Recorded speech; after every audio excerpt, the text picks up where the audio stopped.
Hi, boys and girls. As always, we remember that in this class, we are calm, we are creative, and we are artists. Art challenge number 6 is called Favorite Food Sculpture. First of all, the materials that we're going to need today is salt dough, and I have attached a recipe to the planning sheet document, and also anything that we could use to add color. So paints like acrylic paints, tempera paints, even watercolor paints. And if you don't have any paints at home, don't worry, because you could check out my last video where we used the tinfoil and marker technique to create a watercolor paint. That should work out great for this project as well. Now, we know that artists always start off with an idea. And the idea behind this project is that objects that we see every day can give us ideas to make artwork. In this case, we are focusing on one of my favorite things, food. And we are going to think about our favorite food that we love to eat and use that as the subject for our artwork. We have an art word today, and that art word is 3D sculpture. Now, a 3D sculpture is when you can have an artwork that you can see all the way around it from all different sides and angles. Now, that's different than a 2D artwork, which is flat. Like a drawing or a painting, you can only see it from one side, straightforward. But when you have a sculpture, you can see all the way around it. We have an artist that was awesome at creating food sculptures, and that artist's name is Peter Anton. Peter Anton is an American artist who is famous today. He has gallery shows all over the world, and he is famous for making giant food sculptures. Now, his artwork is just showcasing how much people, especially around America, love food. His goal when he creates his artwork is he is trying to make it look as realistic as possible. But the only thing that isn't real about it is the size. His sculptures are huge. Now, before we get started on this artwork, we have a few planning questions that I want you to think about. The first question is, when you close your eyes and think, what is your absolute favorite food? So if you're having a special, maybe a birthday dinner, what is your go-to meal or your go-to dessert that you love the most? And that could be what you create for your food sculpture.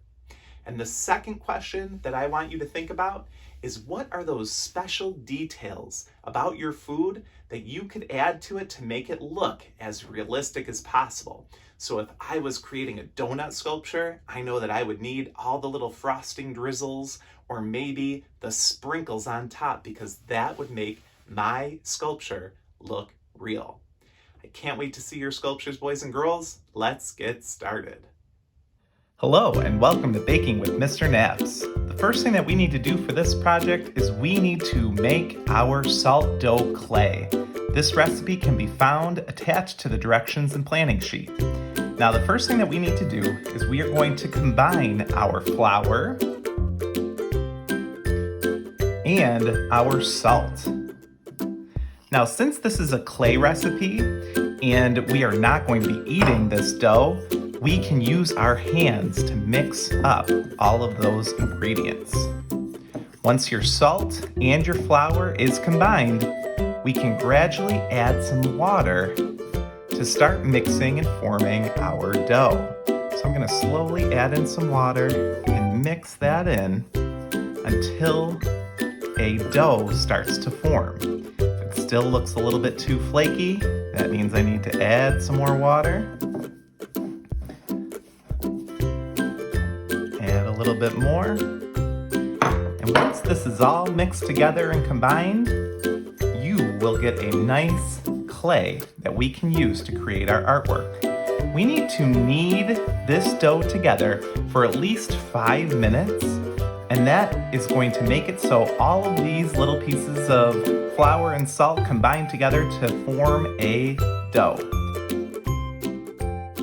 The more you mix, the smoother the clay will be, and when you're all done, you can store any extras in a Ziploc bag to use for another time.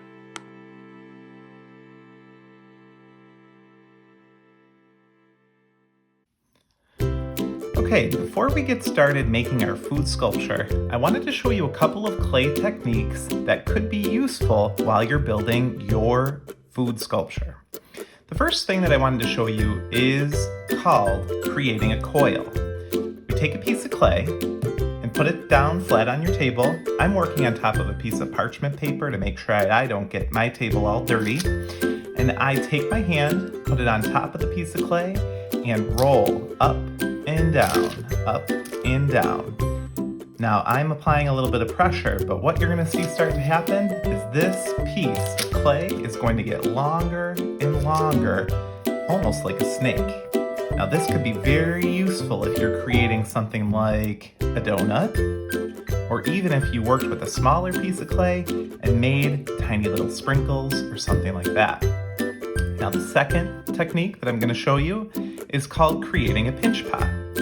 You start by rolling your piece of clay into a sphere.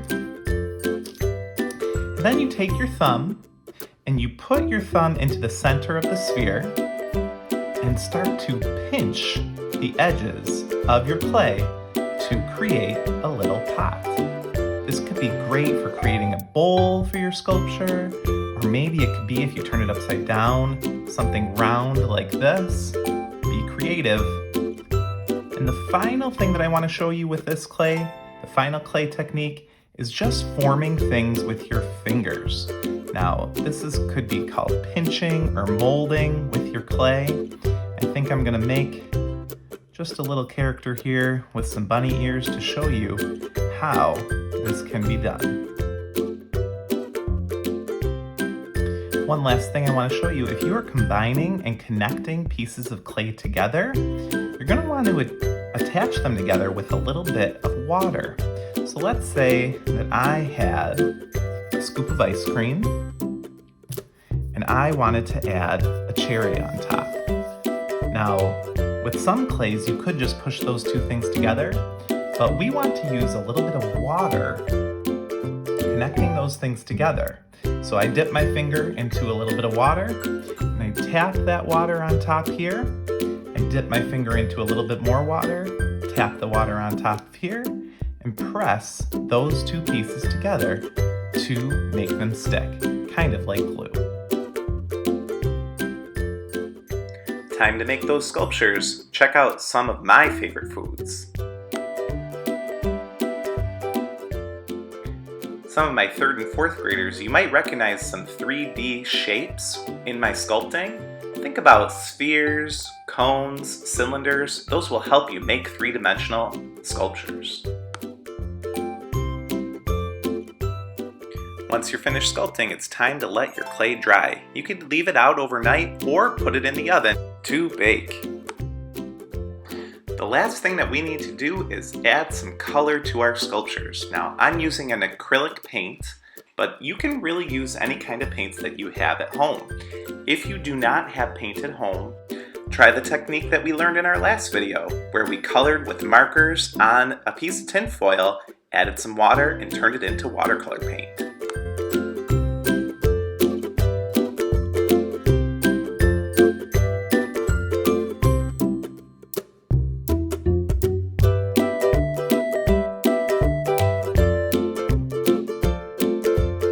Great job, artists! I can't wait to see what you're making!